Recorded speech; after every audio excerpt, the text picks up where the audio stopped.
मैदान महशर में वो कौन लोग होंगे जिनकी गवाही जिन्नात देंगे।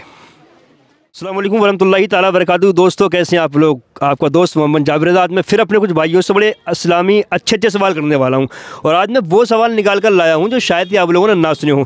गुजारिश है कि आप लोग बस लास्ट तक वीडियो के अंदर बने रहे, देखें मैं इनसे क्या सवाल करूँगा और आखिर ये सवालों का जवाब देंगे क्या।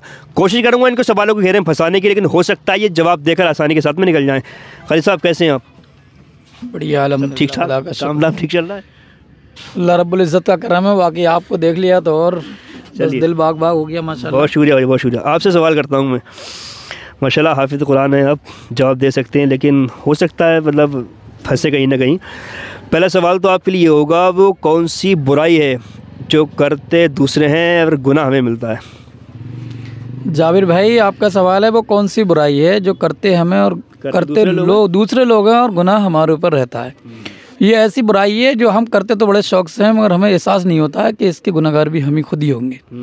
हम लोगों को दूसरी को गलत चीज़ सिखाते हैं, बताते हैं, गलत में जो आदमी पड़ जाता है फिर उसकी जो बुराइयां होती हैं, जो उसके सर जो गुनाह होते हैं वो फिर वापसी लौटकर हमारे ऊपर ही पड़ते हैं। जितना गुनहगार वो होता है उतने ही गुनहगार हम लोग भी होते हैं। बिल्कुल सही। किसी को हमने साहब कहा कि साहब चोरी ऐसे नहीं ऐसे करते हैं, जब तक चोरी करता रहेगा वो गुनाह हमें बराबर, साथ में हम भी गुनहगार होते रहेंगे। किसी न किसी को शराब पीना, बहरहाल टू सेड जो भी बुराई हम किसी को सिखाते हैं, हमारे जरिए से कोई अगर बंदा एक भी बुराई सीखता है तो उसके हम भी गुनाहगार हैं उसके साथ साथ। एक सिक्के का दूसरा पहलू ये भी है, अगर आप किसी को अच्छा ही सिखाते हैं जब तक अच्छा ही करेगा उसके साथ तो उसका हमारे नामा अमाल में भी उतना ही सवाब मिलता रहेगा और उसको भी उतना ही सवाब मिलेगा। जितने का हकदार वो होगा उतने के हकदार हम भी रहेंगे। बेशक बेशक। चलिए मैं आपसे एक सवाल अभी और करूँगा, भाई से मालूम करता हूँ।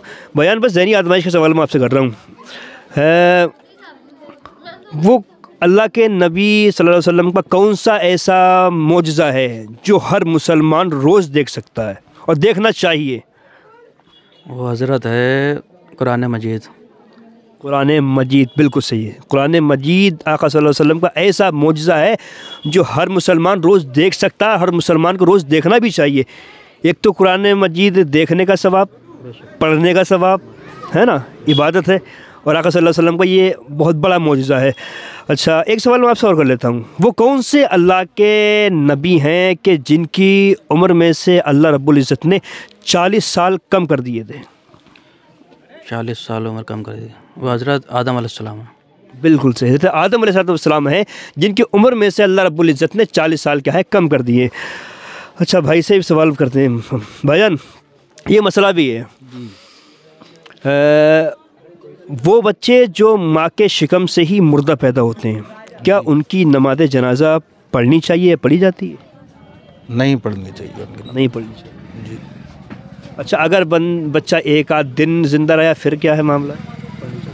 इसके बारे में नहीं पढ़नी चाहिए उसकी। एक आध दिन अगर जिंदा रहा, एक आध दिन जिंदा रहा, उसका पता नहीं, मुझे शायद पढ़नी चाहिए उसकी।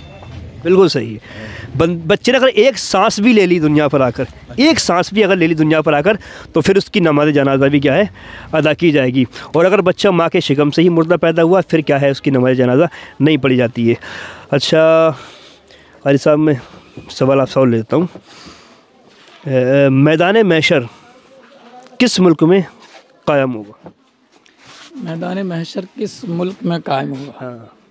अवाम में और लोगों की जो जहनीत है वो तो ज़्यादातर लोगों को ये रहता है कि मैदान महशर जो है वो सऊदी अरबिया में कायम होगा। हाँ, बहुत से लोग कहते हैं, बहुत से लोग कहते हैं और लोगों की जहनीत भी यही है कि वहाँ कायम होगा, मगर मैदान महशर जो है वो मुल्क के शाम में कायम होगा, ना कि अरब में। बिल्कुल सही है, बिल्कुल सही है। मैदान महशर जो कायम होगा वो मुल्क के शाम के अंदर कायम होगा। अच्छा बस एक सवाल मैं और कर रहा हूँ और ये सवाल आप तीनों भाइयों से है, बस ये भी दैनी आजमाइश का है और बड़ा सवाल है कि मैदान महशर में वो कौन लोग होंगे जिनकी गवाही जिन्नात देंगे। वो कौन लोग होंगे जिनकी गवाही जिन्नात देंगे।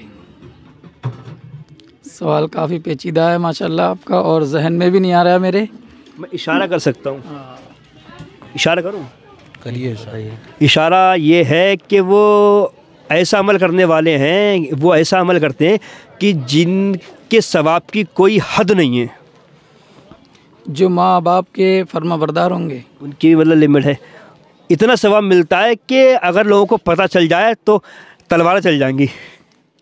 जो अजान देने वाले मुअज्जिन मुअज्जिन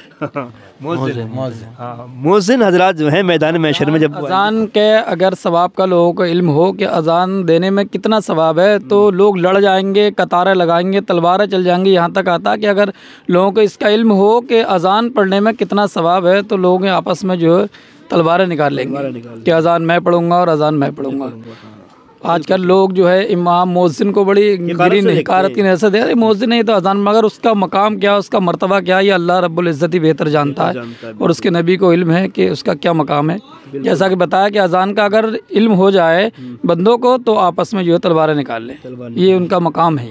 बिल्कुल सही है। मुअज्जिन हजरात की गवाही जो है मैदान महशर में वो जिन्नात देंगे। दोस्तों जो हमने सवाल किए आप लोगों के सारे सामने, जितना हो सके दबा के भाई वीडियो को शेयर करें